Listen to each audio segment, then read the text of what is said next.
बहू ने किया बेटे जैसा काम। कहाँ जा रही है बहू? मम्मी जी मैं आकर बताती हूँ। अरे बताकर तो जा। निशा दौड़ती भागती अपना बैग उठाया और जल्दी से गाड़ी निकालती है। अरे इतने दिनों बाद गाड़ी से? बस मैं आती हूँ कहकर निशा बिना बताए घर से चली जाती है। निशा के घर में निशा, उसके सास ससुर और पति संजय रहते हैं, जो अक्सर ही अपने काम से घर से बाहर रहते हैं। निशा की एक ही ननद है जो कि बड़ी है और उसकी शादी हो चुकी है।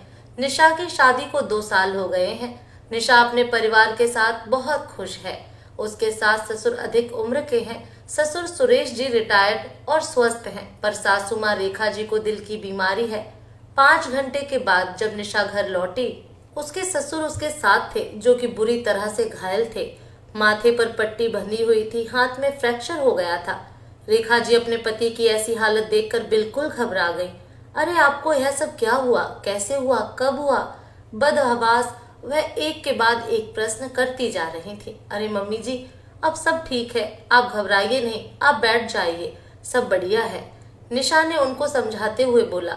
सुरेश जी भी बोले मैं बिल्कुल ठीक हूँ, बस यह हेयरलाइन फ्रैक्चर है जो कि जल्दी ठीक हो जाएगा। सिर पर थोड़ी गहरी चोट है, कुछ टांके आए हैं जो कुछ दिनों में कट जाएंगे, सुरेश जी ने रेखा जी को बोला। रेखा जी घबराहट के मारे रोने लगी, फिर बोली अरे पर यह सब कैसे हो गया? मुझे तो किसी ने कुछ बताया ही नहीं।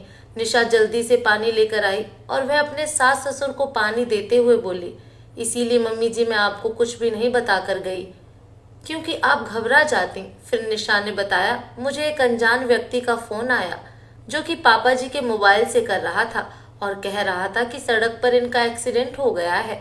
उन्होंने यह नंबर दिया है आपसे बात करने को, तो मैं आपको फोन कर रहा हूँ मम्मी जी, इसीलिए बिना बताए आपको मैं चली गई। यदि मैं आपको बताती तो आप घबराती रहती। घबरा तो मैं भी गई थी, लेकिन मुझे तो हिम्मत दिखानी थी ना। वैसे भी संजय शहर में नहीं है। रेखा अपनी प्यारी बहू निशा की बातें सुन बहुत ही गर्व महसूस कर रही थी।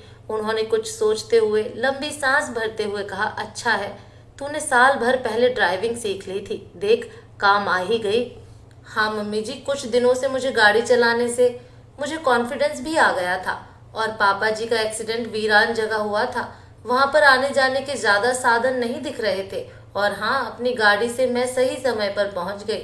डॉक्टर ने बोला आप इनको और थोड़ा देर में लाते तो काफी ब्लीडिंग हो जाती, फिर इनको कोमा में जाने का डर था। सर पर गहरा घाव है, पर चिंता की कोई भी बात नहीं है। डॉक्टर ने सिटी स्कैन करके बता दिया है, सब सही है। निशा ने हंस के समझाते हुए अपनी सासू माँ को बताया। रेखा जी भी निशा को देखकर खुशी से मुस्कुराने लगी। आज उनकी बहू ने इतनी समझदारी से एक बेटे जैसा काम किया। सुरेश जी को देखने 2 दिन बाद पड़ोस के शर्मा जी आए। उनकी बहू बैंक में जॉब करती थी। उनको अपनी बहू के इस बात पर बड़ा गर्व था कि मेरा बेटा बहू दोनों ही कमाते हैं, और वह बातों बातों में अपनी बहू की कमाने की तारीफ करते ही रहते और कहीं ना कहीं निशा को नीचा दिखाने की कोशिश करते हैं। संजय की बिल्कुल भी इच्छा नहीं थी कि निशा नौकरी करे। नौकरी करने के लिए मैं काफी हूँ, तुम मेरे माँ बाप और अपना ध्यान रखो, खुश रहो और जिंदगी का मजा लो, मेरे लिए यही काफी है। निशा को भी नौकरी करने की कोई खास इच्छा नहीं थी। उसे अपनी सीधी सरल जिंदगी पसंद थी, इसलिए उसने भी नौकरी करने की कोई भी जिद नहीं की। वह अपने सास ससुर के साथ मजे से घर में आराम से रहती थी। उस दिन भी शर्मा जी अपनी बहू की तारीफ कर रहे थे। उनकी बातों से अब निशा थोड़ी हर्ट होती थी। यह बात रेखा जी को भी महसूस होने लगी थी, इसलिए रेखा जी बातों ही बातों में उस दिन शर्मा जी को बोली कि मेरी बहू नौकरी नहीं करती है तो क्या हुआ, वैसे तो बहुत ही सुशील, संस्कारी तथा होशियार है। समय के साथ सही निर्णय लेकर हम लोगों का पूरा ध्यान रखती है। आज सुरेश जी हम लोगों के सामने हैं तो सिर्फ निशा की वजह से है। डॉक्टर ने बताया कि यदि थोड़ी और देर हो जाती तो सुरेश जी का बचना मुश्किल था, वह कोमा में भी जा सकते थे। और निशा नौकरी नहीं करती, उसमें उसकी और संजय दोनों की इच्छा है। जरूरी नहीं है कि घर में सभी लोग नौकरी करें। सुरेश जी की इतनी अच्छी पेंशन आती है, साथ ही मेरा बेटा भी इतना अच्छी नौकरी में है। गांव में हमारी इतनी प्रॉपर्टी भी तो है। हमें नहीं लगता कि निशा को नौकरी करना जरूरी है। आज रेखा जी की बात सुनकर शर्मा जी अपना सा मुंह लेकर रह गए।